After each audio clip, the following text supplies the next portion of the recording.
জন্মলগ্নৰ পৰা আমি কৈছো যে খিলঞ্জীয়া মানুহৰ আধিপত্য প্ৰভুত্ববাদ প্ৰতিষ্ঠা কৰিবৰ কাৰণে এই ভূখণ্ডত আমি কাম কৰিম। এই আজন্ম ভূখণ্ডত যাতে ভৱিষ্যতলৈকৈ ৰাজনৈতিক ক্ষেত্ৰখনত এটা নিৰ্ণায়ক ভূমিকা খিলঞ্জীয়াসকলে লৈ থাকিব পাৰে, তাৰ পৰিৱেশ আৰু এটা পৃষ্ঠভূমি ৰচনা কৰিবৰ কাৰণে আমি কাম কৰিবৰ কাৰণে অগ্ৰসৰ হৈছোঁ।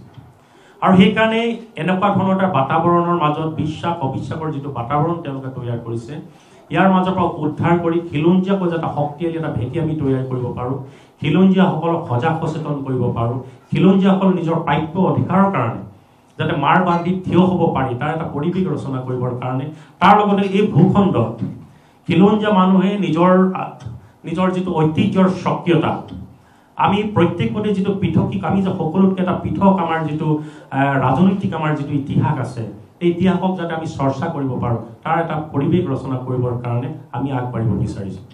এতিয়া কথাটো হৈছে যে খিলঞ্জীয়া কোন? এতিয়া সন্মিলিত ৰাষ্ট্ৰসমূহৰ সৰ্বোচ্চ ৰাষ্ট্ৰসংঘই এটা সংজ্ঞা নিৰূপণ কৰিছিল। আৰু আটাইতকৈ ভাল লগা কথা এইটোৱেই যে সেই 137খন দেশৰ ভিতৰত আমাৰ ভাৰতবৰ্ষ অন্যতম স্বাক্ষৰকাৰী আছে। 24 ফেব্ৰুৱাৰী 2025 তাৰিখে যোৰাস্থিত মেলেং মেটেলিত জাতীয় বীৰ লাচিত বৰফুকন ক্ষেত্ৰত এদিনীয়াকৈ বৰ্ণাঢ্য কাৰ্যসূচীৰে অসম খিলঞ্জীয়া দিৱস আয়োজন কৰিবলৈ অগ্ৰসৰ হৈছিল। আৰু এই অসম খিলঞ্জীয়া দিৱসতে অসমৰ প্ৰত্যেকটো জাতি জনগোষ্ঠীৰ খিলঞ্জীয়া প্ৰতিনিধিসকল তাত সমবেত হ'ব।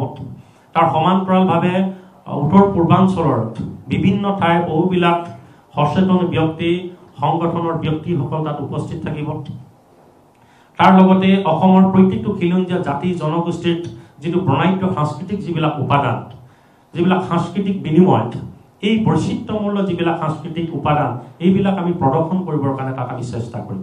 অসম খিলঞ্জীয়া দিৱসত সকলো জাতি জনগোষ্ঠীকে তাত এই সমবেত হৈ এই উদযাপন সমজুৱাভাৱে সকলোকে উদযাপনত অংশগ্ৰহণ কৰিবৰ কাৰণে আমি আহ্বান জনাইছোঁ।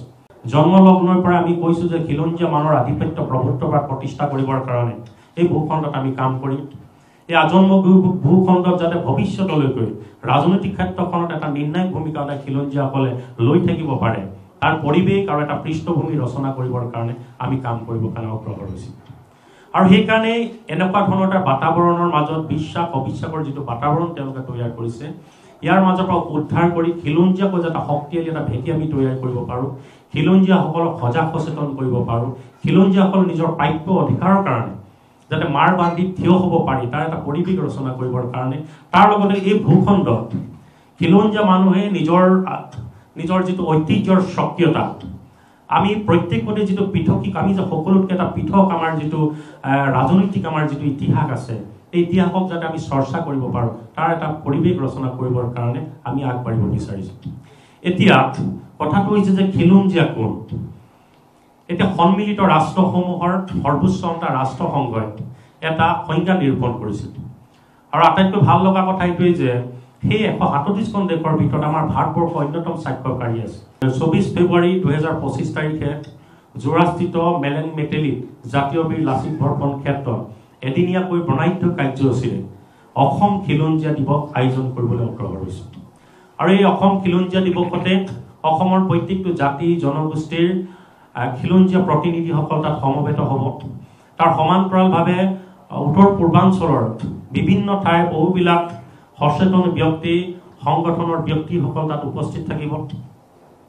তাৰ লগতে অসমৰ প্ৰত্যেকটো খিলঞ্জীয়া জাতি জনগোষ্ঠীৰ যিটো বৰ্ণাঢ্য সাংস্কৃতিক যিবিলাক উপাদান, যিবিলাক সাংস্কৃতিক বিনিময়, এই বৈচিত্ৰ্যমূল্য যিবিলাক সাংস্কৃতিক উপাদান, এইবিলাক আমি প্ৰদৰ্শন কৰিবৰ কাৰণে তাত আমি চেষ্টা কৰিম।